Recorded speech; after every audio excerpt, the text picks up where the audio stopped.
உங்களுடைய மாத ஊதியம் என்ன, நீங்கள் அதை என்ன பண்ணுறீங்களா? அரசாங்கம் எனக்கு கொடுக்கறது 1,50,000 ரூபா சம்பளம் கொடுக்குறாங்க. 1,50,000 நான் கட்சியில் தான் கொடுக்குறேன்.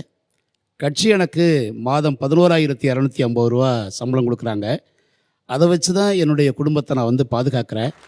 காரணம் என்னன்னு சொன்னால், நான் சட்டப்பேரவை உறுப்பினராக தேர்வு பண்ணுறதுக்கு யாருக்கும் நான் குவார்ட்டர் வாங்கி கொடுக்கல, பிரியாணி வாங்கி கொடுக்கல, பரிசு பொருட்கள் கொடுக்கல, ஓட்டுக்கு காசு கொடுக்கல.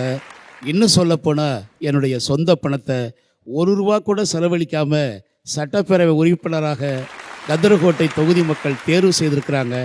அதற்கு பெரிய நான் மகிழ்ச்சியை தெரிவிக்கிறேன். அதே சமயத்தில் நான் தேர்தல் களத்தில் போகிற போது பல நூற்றுக்கணக்கானவர்கள் 1000, 2000, 5000 வந்து பொதுவெளியிலேயே டொனேஷன் கொடுத்து தைரியமாக நீ நில்லு, தைரியமாக போராடு, நீ ஜெயிப்ப என்று மக்கள் கொடுத்த நம்பிக்கையின் அடிப்படையில் தான் நான் வெற்றி அடைப்பதற்கு மிகப்பெரிய வாய்ப்பாக இருந்தது.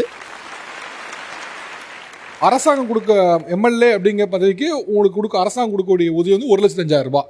அந்த 1,05,000 நீங்கள் கட்சிக்கு கொடுத்துட்றீங்க. 11,500 ரூபாய் உங்களுக்கு கொடுக்குறாங்க. அதை வைத்து போதுமானதாக இருக்கா?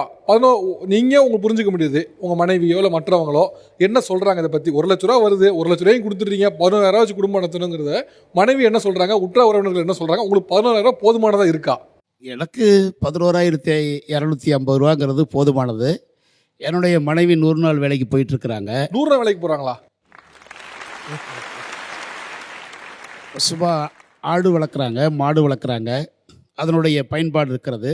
ஒரு எளிய குடும்பம். உங்களுக்கு வீட்டை பார்த்தா தெரியும், பெரிய செலவுகள் எதுவும் கிடையாது. ஆகவே நமக்கு வந்து ஒரு எளிய வாழ்க்கை.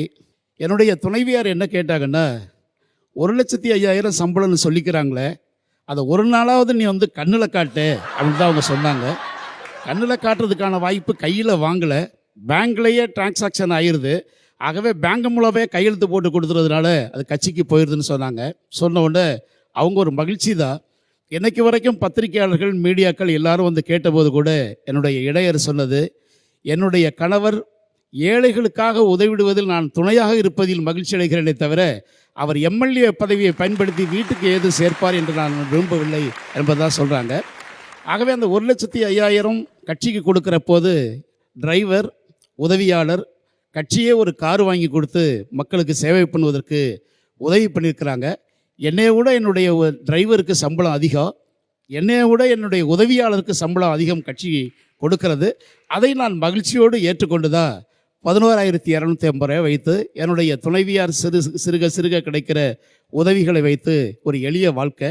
நான் சட்டப்பேரவையில் பேசுகிற போது கூட என்ன சொன்னேன்னா, அந்தியோதயா அன்னை யோஜனா திட்டத்தில் மாதம் 35 கிலோ அரிசி வாங்குகிற ஒரு ஏழை குடும்பத்தை சார்ந்தவன் ஒரு 100 ஆண்டு பாரம்பரியம் கொண்ட சட்டப்பேரவைக்குள் வந்திருப்பதை நான் மகிழ்ச்சியோடு பார்க்கிறேன் என்று தான் தெரிவித்தேன்.